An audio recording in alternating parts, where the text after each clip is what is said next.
Here is a question most people never stop to ask themselves. Not because it's complicated.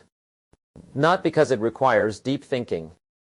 But because the answer is uncomfortable. The question is this: if you took everything you did yesterday, every habit, every choice, every hour you spent, and you repeated it exactly, day after day, for the next 90 days, where would you end up?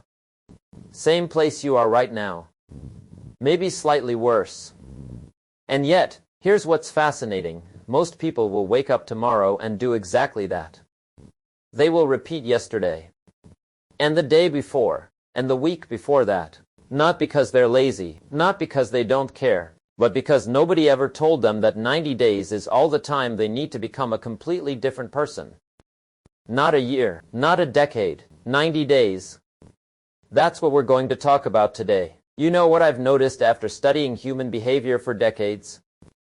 Most people have two lives: the life they're living and the life they're capable of living. And between those two lives sits a gap. Sometimes a small gap, sometimes a canyon. And the tragedy isn't the gap itself. The tragedy is that most people get so comfortable standing on this side of it that they forget the other side exists. They wake up, they go through the motions, they tell themselves that someday they'll get serious, someday they'll start the business, someday they'll get healthy, someday they'll read the books, someday they'll build the life they actually want to live. And do you know what someday really means? It means never, because someday has no date, someday has no deadline. Someday lives permanently in the future, where it's safe and comfortable and requires absolutely nothing from you today. Here's the hard truth, and I want you to really hear this. You are not struggling because you lack talent. You are not stuck because opportunities don't exist. You are exactly where your daily habits have brought you. Nothing more. Nothing less. Your life right now is the report card of your last 90 days. Read that again. Let that sink in for a moment.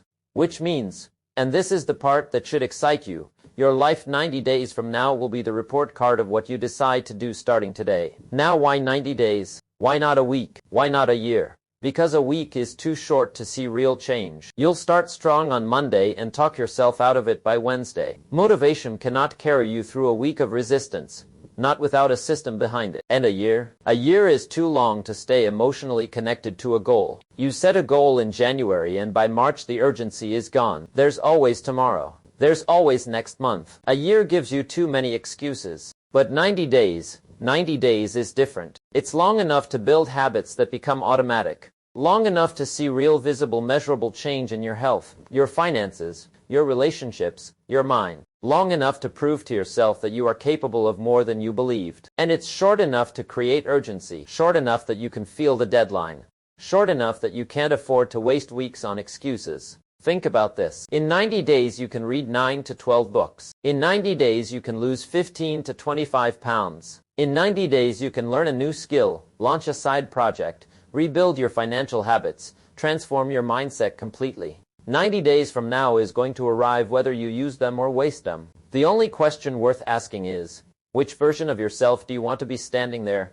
The first principle of your 90-day transformation is this: you must decide before you feel ready. Because I want to tell you something that most people spend their entire lives not understanding. Readiness is not a feeling that arrives before action. You will never feel ready. Not fully. Not completely. There will always be one more thing to figure out. One more condition that needs to be met. One more piece of knowledge you think you need before you begin. And while you're waiting to feel ready, 90 days will pass. Then 90 more. And 90 more after that. Write this down. Decision is the loudest action you can take. The moment you make a real decision, not a wish, not a hope, not an intention, but a genuine non-negotiable decision, your entire psychology shifts. Your brain begins to look for resources instead of reasons why it won't work. Your attention focuses on possibilities instead of obstacles. Most people treat decisions like suggestions.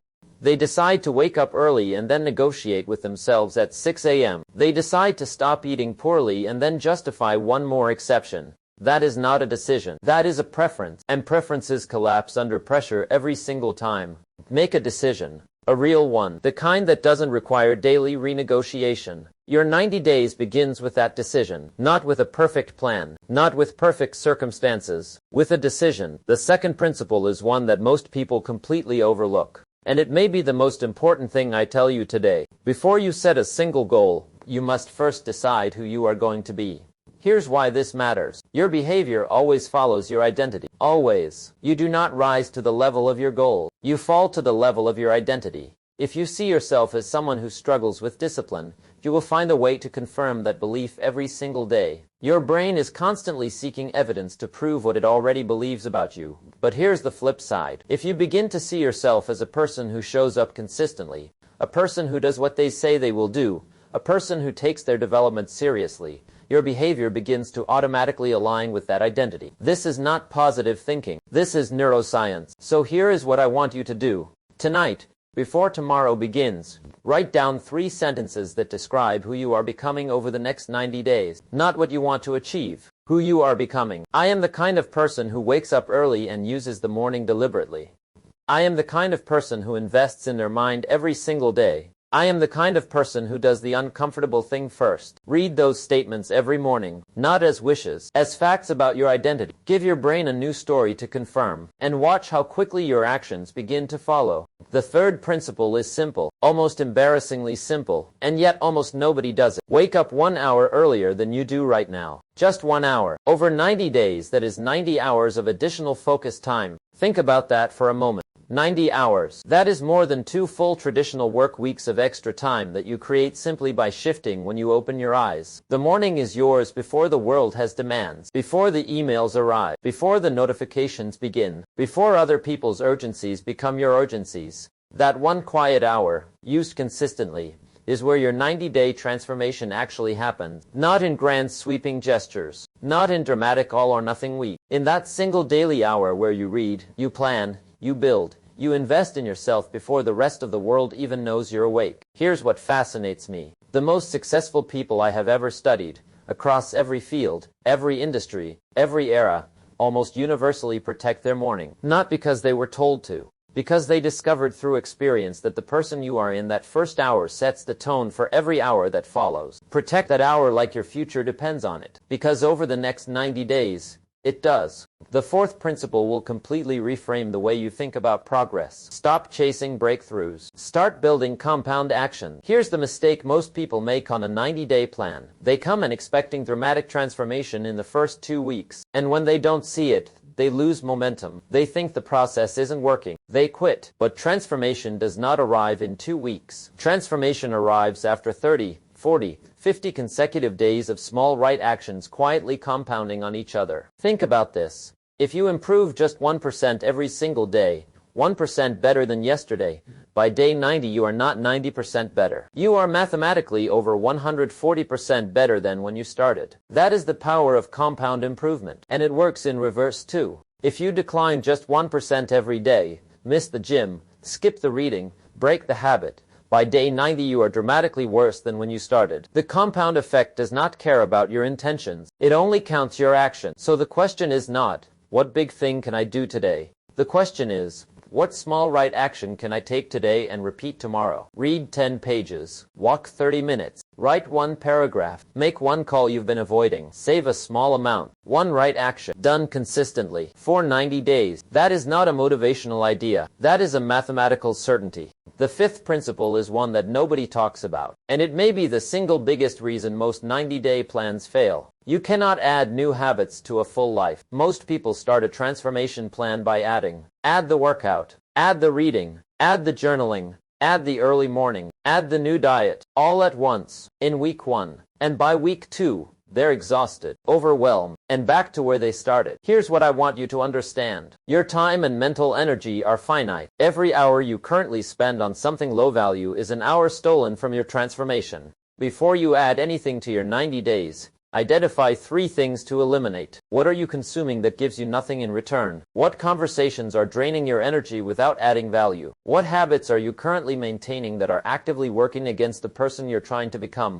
Elimination is not sacrifice. Elimination is making room. When you remove the low-value activities from your daily schedule, you don't need to find more time. You already have it. You've just been filling it with the wrong things. Clear the space first, then build into it intentionally. The sixth principle is this. Your environment will always beat your willpower. Always. You can have the strongest intentions in the world, the most powerful desire to change, the clearest vision of who you want to become, and if your environment works against all of that, your environment will win, because willpower is a limited daily resource. It depletes, it runs out, and when it does, you revert to what your environment makes easiest. Which means, over the next 90 days, you must deliberately design your environment to make the right actions easier than the wrong ones. If you want to read more, put the book on your pillow before you sleep, not on the shelf, on the pillow.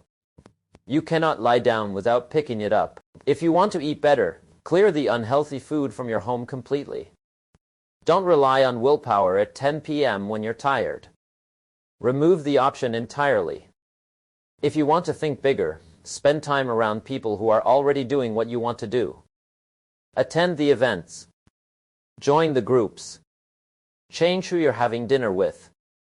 Environment design is not a hack. It is strategy. It is understanding that human behavior is deeply shaped by context, and then controlling that context deliberately. Design the environment that produces the person you want to become, then watch that person emerge. The seventh principle. What you measure grows. Over the next 90 days, you must track your progress. Not because tracking is motivating in the early days when progress feels slow, but because 60 days in, when you look back at what you've built, that evidence becomes the most powerful fuel you have. Keep a daily journal. Not a complicated one. 5 minutes every morning. What is the single most important thing I must do today? 5 minutes every evening. What did I do today that moved me forward? What did I let slip? That simple practice, consistently maintained, does two things. First, it keeps your goals visible and present in your mind every single day instead of drifting into the background noise of life. Second, it creates a documented record of your growth that you can look back at and prove to yourself that the process is working. Most people abandon good systems not because the systems fail, but because they cannot see the progress. They're building the foundation and wondering why they can't see the building yet. Track the foundation. Document the bricks. Trust the process long enough to see the structure rise. The eighth principle, and perhaps the most underestimated one of all. Guard what enters your mind with the same discipline you guard your body. Most people are very thoughtful about what they eat. They read labels. They count calories. They understand that what they put into their body affects how their body performs. And then they spend 4 hours a day consuming news, arguments, negative content, comparison traps, and other people's highlight reels, and wonder why their mind feels anxious, scattered, and uninspired. Your mind is not separate from your results. Your mind is your results. The quality of your thinking determines the quality of your decisions. The quality of your decisions determines the quality of your actions. The quality of your actions determines the quality of your life. Over the next 90 days, be ruthless about your mental inputs. Replace 30 minutes of news consumption with 30 minutes of reading a book written by someone who built what you want to build. Replace the mindless scrolling before bed with 10 minutes of writing down what you are grateful for and what you're working toward. What goes in, comes out, every single time. Without exception. Feed your mind what you want your life to become. The ninth principle. And this one will save your entire 90-day plan when things get hard. You will miss a day. Accept that now. Life will interrupt. You will get sick. You will get tired. Something unexpected will demand your attention and your perfect streak will end. The people who fail their 90-day plan don't fail because they miss one day. They fail because they let one missed day become 2. And 2 becomes a week. And a week becomes, I'll start over next month. Here is the rule. Never miss twice. Miss one day, that is a human moment. Miss 2 days in a row, that is the beginning of a new habit. The wrong habit. 1 missed day is an event. 2 missed days is a pattern. And patterns become identity. So when life interrupts, and it will, you get back the very next day. No drama. No guilt. No week of self-criticism. Just return. The measure of your character over the next 90 days is not how perfectly you perform on the easy days. It is how quickly you recover on the hard ones. Get back up. Every time. Without negotiation. Here is what I want you to understand before we finish today. 90 days from now, you are going to be somewhere. You are going to be a different version of yourself. The only question is which direction that difference goes. You could be 90 days deeper into the same patterns. The same frustration. The same gap between who you are and who you're capable of being. Or you could be 90 days into a transformation that you look back on as the moment everything changed. Same 90 days. Two completely different destinations. The only variable, what you decide to do starting today. Not next Monday. Not the first of next month. Not when the conditions feel perfect. Today. Because conditions will never be perfect. There will always be a reason to wait. There will always be a more convenient time that never quite arrives. The person who waits for perfect conditions to begin is the person who never begins at all. You have everything you need right now. Not everything you want. Not perfect resources, perfect timing, perfect knowledge. But everything you need to take the next step. Let me leave you with this. 90 days from right now, you will surely arrive somewhere. That is not in question. Time moves whether we use it or waste it. 90 days will pass. The question is what you will have built when they do. A stronger mind. A healthier body. A more intentional life. Real progress on goals that actually matter to you. The quiet confidence of someone who made a commitment and kept it. Or another 90 days behind you with nothing to show but the same excuses wearing slightly different clothes. The gap between those two outcomes is not talent. It is not luck. It is not circumstances. It is the decision you make in the next few moments. To begin. To commit. To show up tomorrow morning and the morning after that and every morning for the next 90 days with intention, with discipline, and with the absolute certainty that you are becoming someone worth becoming. The life you want is not waiting for a better version of the economy, or a better version of your circumstances, or a better version of next year. It is waiting for a better version of you. And that version is built in the next 90 days. Start now.